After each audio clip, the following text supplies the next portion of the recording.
by a friend in the outfits they will wear on the day of the massacre. Long coats and dark glasses. On the left, Eric Harris, 18 years old. On the right, Dylan Klebold, 1 year younger. Two apparently ordinary teenagers who became monsters. It is here in Denver, a city of 3.5 million people in the heart of America, that our investigation begins. We arrive in Littleton, in the southern suburbs. The two killers lived here in this quiet residential part of the city. Dylan Klebold's parents lived here, in a house set back from the street, with a tennis court and private pool. There is a barrier which blocks access. Unsurprisingly, they do not wish to talk to journalists. Dylan Klebold, the shy one with the long hair, was born in 1981. His mother worked with handicapped children and his father was an engineer. They formed a tight-knit family.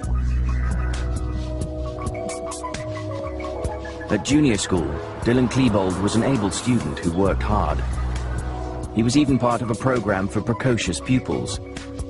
As small children, he and his friend Brooks Brown were inseparable.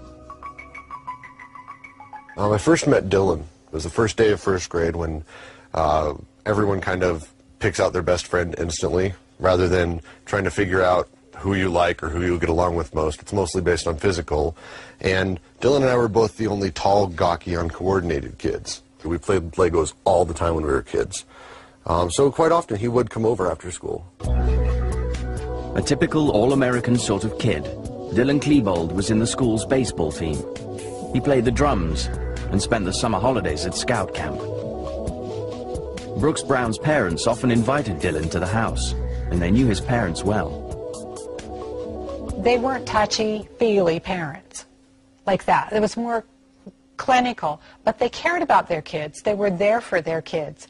You know, they didn't go out drinking. They didn't go out partying. These were parents that were home. They weren't abusive. Tom was anti-war, did not believe in guns.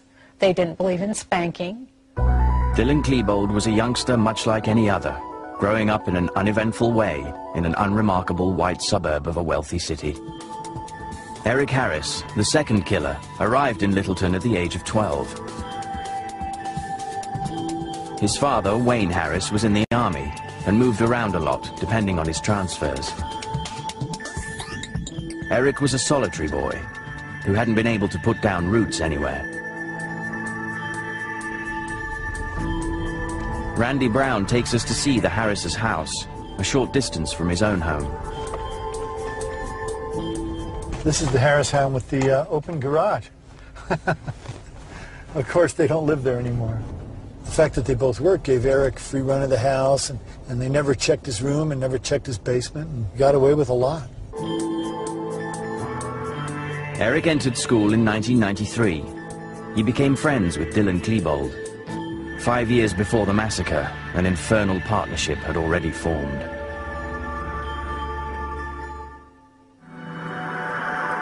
The two friends joined Columbine High School together in 1996, when they were both 15. At the time, Dylan had a friend called Devin Adams. As she approached her 16th birthday, she invited Dylan to her party. When I first met Dylan, he was very shy. You know, he dressed like a pretty normal kid, jeans, t-shirts. He liked computers more than other kids, but besides that, he was fairly normal.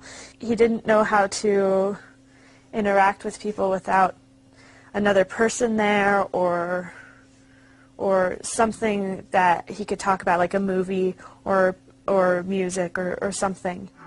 Behind the reserved and normal Dylan she was familiar with, Devin would discover a rather darker side. But he was just kind of goofy, had a really sneaky sense of humor. And he was really morose, and he'd make jokes about things that a lot of people don't make jokes about death and about just really dark things. Dylan Klebold wrote down his sinister notions in a private diary. This journal has recently been made public by the authorities. Hundreds of pages have been scrutinized and scanned by the police. In them, Dylan Klebold recounted the pathetic details of his adolescent angst. He drew weapons, coffins, and headless warriors. In a twisted, nervous hand, he expressed his bitterness and revealed suicidal tendencies. He said, "My God, I want to die so bad. Not fair. I wanted happiness. I never got it. Let's sum up my life. The most miserable existence in the history of time."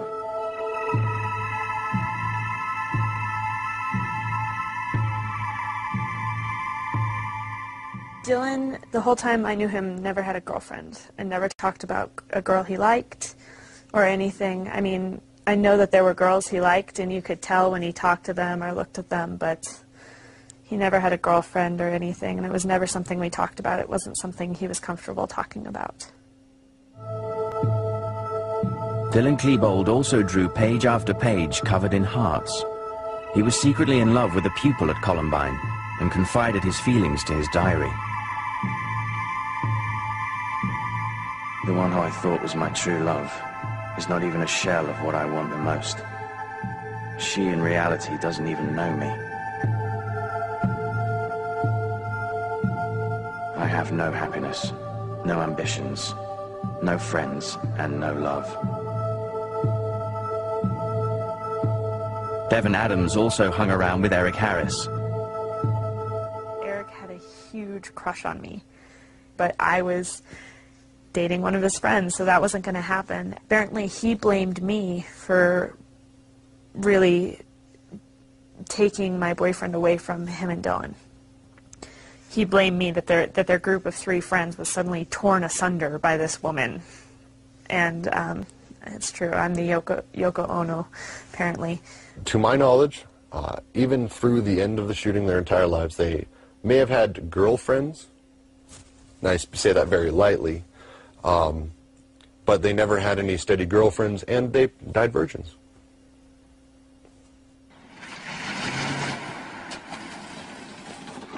Dylan Klebold is seen here, filmed by his friend Eric Harris, clowning around for the camera and mocking country music.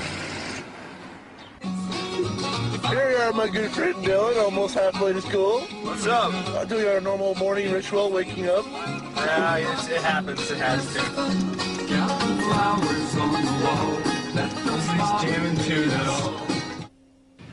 It is 2 years before the massacre. The 2 teenagers record their juvenile exploits on film.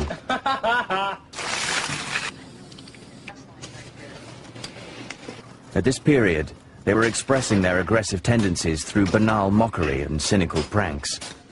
These film documents have never been seen before on British television. What the hell are you doing to my sister's bike?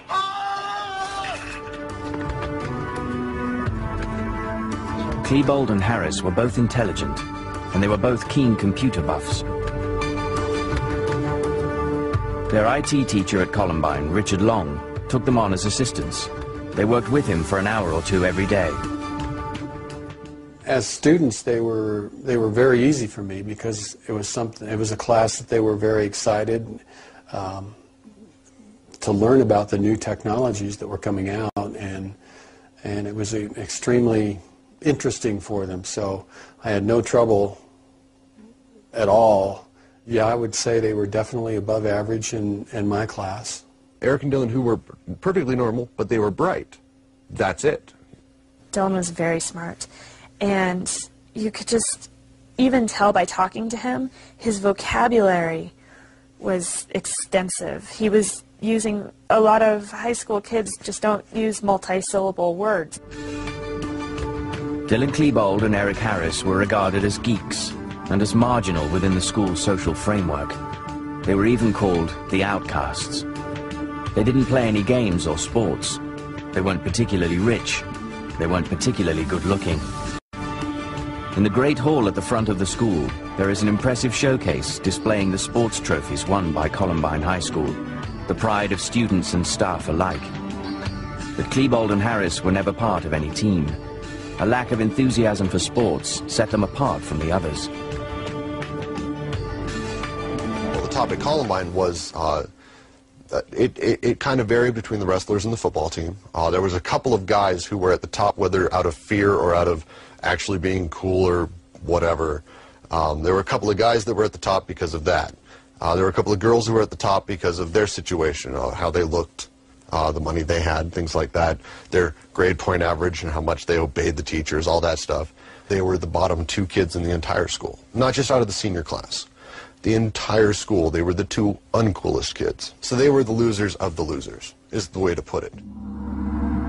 In his diary, Dylan Klebold vented his frustration. I see jocks having fun, friends, women, lives, or rather shallow existences compared to mine. I was pushed against a locker one day by a football player at the school, because he saw me talking to Dylan, and he asked me, why are you talking to that faggot? You a dyke? He was just throwing his weight around. He was just being a jerk. Eric and Dylan did get this every day, and we all knew it. And we all talked about it, and we laughed about it because that's all you can do.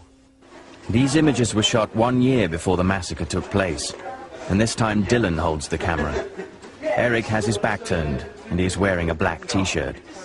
They're walking through the halls, and you can see a wall of jocks coming at them. You get the hell out of the way. It's their hall, their world. And Eric and Dylan didn't get out of the way. And so you see the jocks lay their elbows right into Eric and almost knock the camera out of his hand, and you don't hear them bitching. Because they're so used to it, they don't go, "What the hell was that?" They go, "Uh-huh," and they just move on because it's so commonplace. So shooting the kids at Columbine apparently is easier than fitting it at the school. That's the biggest lesson to learn about Columbine. The sequence continues in the school cafeteria.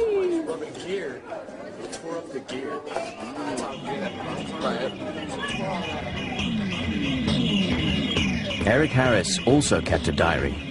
He too was fascinated with violence and with weapons. He drew himself as a triumphant warrior on a battlefield. He was interested in Nazism and the Ku Klux Klan, and he was obsessed by genocide. In big capital letters, he wrote, "Kill mankind." The entire diary is a litany of hate. Hate. I'm full of hate, and I love it. I hate people, and they better fucking fear me if they know what's good for them.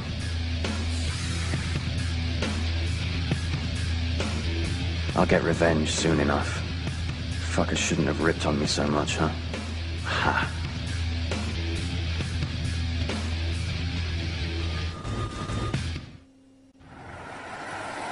The 2 friends worked on their video skills and started making small science fiction films. A few years ago when that first atomic bomb went off near here, for some reason, some of these clothes have been just getting pretty radioactive on us, so I gotta go take them out. Yeah, the government here wants us to take out another one of those radioactive clothes that infest encampments. Yeah, we've been doing those for the past few months. They get harder and harder every time. I don't know how we're gonna keep doing this stuff. I think we might have to get some more weaponry. Dylan and Eric play 2 Tarantino-style cops. They have fake weapons. This time a friend is filming them, just a short distance from their homes. Keep your eyes open, keep your fucking fingers on the triggers, shoot anything that moves, it's made of fucking clothes.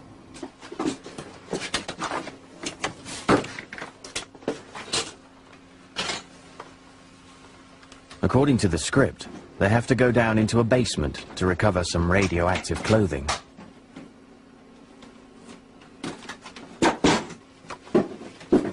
But the sci-fi tale of intrigue soon descends into farce.